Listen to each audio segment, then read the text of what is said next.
मुख्यमंत्री नीतीश कुमार की सुरक्षा में एक बार फिर चूक हो गई है। आपको याद होगा कि 27 मार्च को बख्तियारपुर में भी सुरक्षा में चूक हुई थी और एक व्यक्ति ने उनके करीब जाकर उनके पीठ पर प्रहार किया था। हालांकि बाद में बताया गया कि वो मानसिक रोगी है और उसे छोड़ भी दिया गया, लेकिन आज जो हुआ है वो बेहद ही गंभीर है। नमस्कार, बिहार तक में आपका स्वागत है। तो मुख्यमंत्री नीतीश कुमार के कार्यक्रम में एक बार फिर सुरक्षा को लेकर सवाल खड़े हो गए हैं। मुख्यमंत्री नालंदा के सिलाव में अपना कार्यक्रम कर रहे थे, जो लोगों से जनसंपर्क कर रहे थे, लोगों से मिलना जुलना हो रहा था, जो कि पिछले 1 महीने से वो कार्यक्रम चला रहे हैं। 12 मार्च से उन्होंने ये कार्यक्रम की शुरुआत की थी और कल तक यानी कि 13 अप्रैल तक ये कार्यक्रम चलना था। लेकिन उससे पहले आज सिलाव में जब वो कार्यक्रम में हिस्सा ले रहे थे तो उनसे 5 मीटर की दूरी पर एक धमाका होता है। पहले तो लोगों ने समझा कि कहीं गोली चल गई, लेकिन बाद में पता चला कि वो एक दिवाली वाला पटाखा किसी सिरफिरे युवक ने चलाई थी।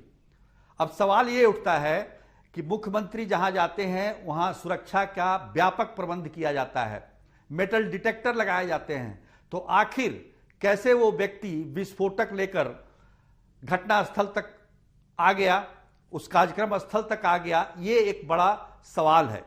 हम मान सकते हैं कि बख्तियारपुर की जो घटना थी वो मानसिक रूप से लाचार व्यक्ति ने किया, लेकिन ये घटना जिस तरीके से हुई है उससे तो साफ लगता है कि कोई ना कोई इसके पीछे जरूर साजिश है, जो ये देखना चाहता था इस दिवाली के पटाखे को फोड़कर कि सुरक्षा का क्या इंतजाम है।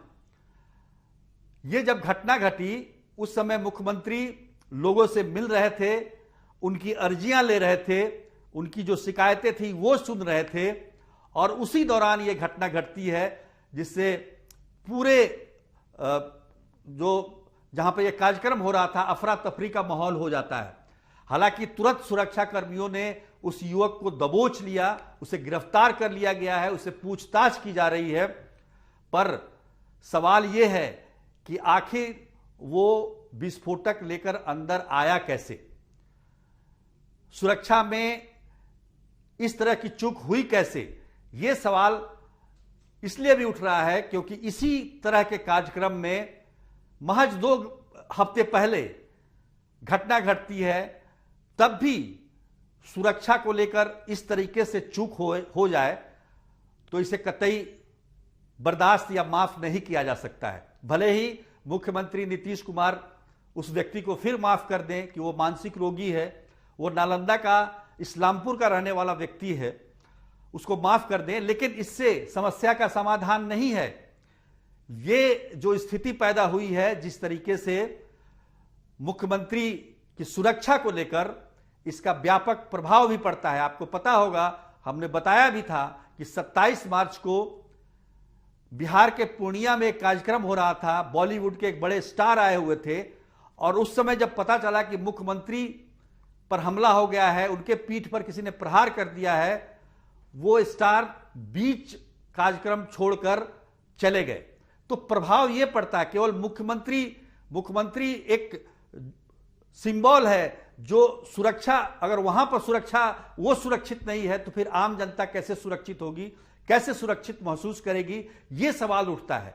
इसलिए इसकी गहन जांच होनी चाहिए और जो भी दोषी हो उन पर कार्रवाई निश्चित रूप से होनी चाहिए। आज के लिए बस इतना ही, तब तक के लिए धन्यवाद।